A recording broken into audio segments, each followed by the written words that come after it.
So, time and time again, we hear our loved ones tell us, make right decisions, make right choices. When we were younger, our grade school teachers would tell us, every decision has a consequence, right? There's a consequence to all your actions. Choice, choice, choice, choice, choice. Life is made up of choices. Now, it's interesting that for a person, their entire life is dependent on what they do on a day-to-day basis, on an hour-to-hour basis, on a minute-to-minute basis. Our entire lives is made up of our choices. Make right decisions. It seems like a simple concept, really easy to understand. You can understand that at 3 years old, right? If you touch a hot stove, you'll get burnt. But life is so interesting because not all the decisions we have to make is a hot stove type of situation. They tend to be small decisions, small tasks, right? Small calculations that we have to make. Should I go to the gym this morning or should I just wait until tomorrow, right? Should I go for that bike ride that I've been planning to do for a month now, or should I just wait until next week? What day is more optimal for this thing to be done? Should I continue telling this lie or should I just fess up right now and tell the truth? See, these little decisions are put in front of us on a day-to-day basis. And very few people maintain the awareness that these decisions make up the entirety of their life. Some people do, and you can tell the difference. The people who have that at the forefront of their mind, they make a conscious effort to make the right choices. Why? Because number one, they want as good of a life as they can afford, and number two, they understand the consequences of not doing that. Previously, I made a video about your conscience, right? Listening to that inner voice. I find that so much of life is solved if we just did that. We wouldn't have the burden of making so many decisions and feel overwhelmed all the time, because our choices would be in line with our conscience. But the bottom line is, everyone has that burden to bear. We all have to make a decision on a day-to-day basis. I'm choosing to make this video right now. I could have chosen not to make this video, but as a result of my choice to make this video that you're watching this video. Just the same, some things in life are created or not created based on people's choices. Some kids are helped and aided as a result of their parents' choices. Choice is everything.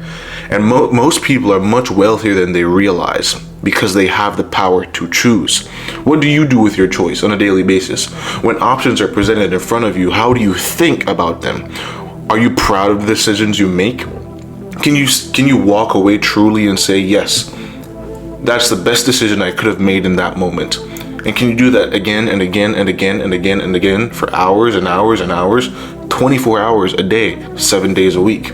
Well, if you can manage to do that, if you can manage to channel your choices in the direction that you want your life to go, then I promise you, you'll get the life you want. You'll get the life you deserve. See, life is so interesting. Every man gets what they deserve. I can't remember the name of the artist. I think it was Calio. He said, my father told me, we get what we deserve, and way down we go. What does that mean? Most people make a decision in their life that they feel okay with. They're not sure it's good, or they're not convinced it's good, but they do the easy thing, right? Well, you get the life you deserve. And so many people knowingly make the wrong choice simply because they know they'll feel good in the moment. But life is more than just today. Life is more than just tomorrow. It's more than just next week. Life is a long game, and we get what we deserve. So which direction are you gonna go? You're gonna go up, or you're gonna go down? How do you use your decisions? How do you use your free will, your ability to make choices, the gift of thinking and consciousness? Do you understand how much of a gift it is to be able to think and sift through problems and sift through ideas in your life? There's some people who do not have their mental faculties in check, and you do. How do you use it?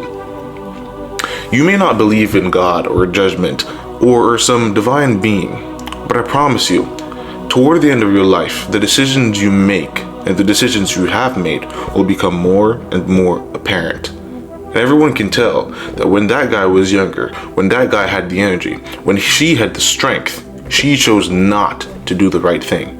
He chose not to do the right thing. And it'll be all on you.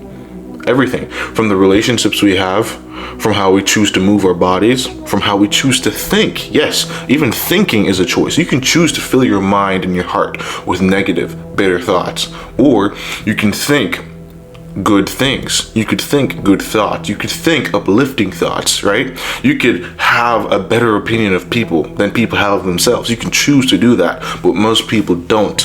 And that's why the world is the way it is today.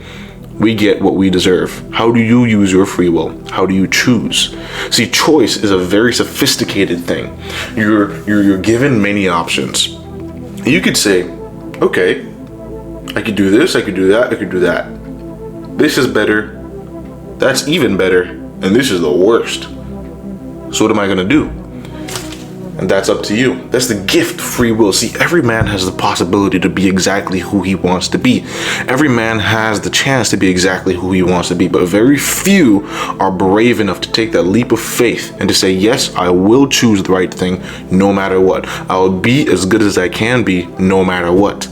I will use my choice toward a good end no matter what. And I guarantee you, the people who make that decision time and time and time again, their life will be a testimony for that decision. See, you don't really need to ask people about their life stories. You can see it when you interact with people, when you meet them, when you have a conversation with them, when you hear the conviction in their speech, when you see the people's lives, who they've changed, then the story is told. It says, I have made a set of decisions that I am proud of, and I've made a set of decisions that make other people's lives better. What do you want your story to be? What do you want your story to be? You write it with every single decision. Begin choosing now in accordance with who you want to be. And I guarantee you the story of your life will be exceptional. And you'll be proud that you saw this video. You'll be proud that you took heed. But most of all, you'll be proud of yourself. Because just like you, everyone else has the ability to choose who they want to be. My name is Corbin. This is Corbin Conversations, and I will see you next time. Peace.